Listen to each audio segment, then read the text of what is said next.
আর বন্ধুরা আজকে আমি ভোলা মাছের ফ্রাই করে দেখাবো। ভোলা মাছটাকে কেটে নিলাম, কেটে দু ভাগ করে মাঝখান থেকে কাঁটাটা বার করে দিয়েছি। এইবার আদা, রসুন, পেঁয়াজ, কাঁচা লঙ্কা, হলুদ গুঁড়ো, লঙ্কা গুঁড়ো, একটু লেবু আর স্বাদ মতো লবণ দিয়ে মাখিয়ে আধ ঘন্টা রেখে দিয়েছিলাম। এইবার গুঁড়ো মশলা কিছু দেব, যেমন হলুদ গুঁড়ো, লঙ্কা গুঁড়ো, ধনে, জিরে আর একটু গরম মশলা দিয়ে এইবার এর উপর থেকে আমরা দিয়ে দেব ময়দা আর খাওয়া সোডা আর বেসন। এর মধ্যে ময়দা দিলে অনেকক্ষণ মুচমুচে থাকে বলে দিয়েছি।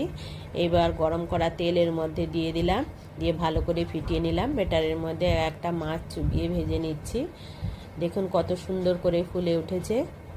আর এই ভাজাটা অনেকক্ষণও থাকে মুচমুচে, আর খেতে খুব টেস্টি হয়। আপনারা বাড়িতে এইভাবে বানিয়ে খাবেন, দারুণ লাগে। এই করে এক একে সব ভেজে নিলাম।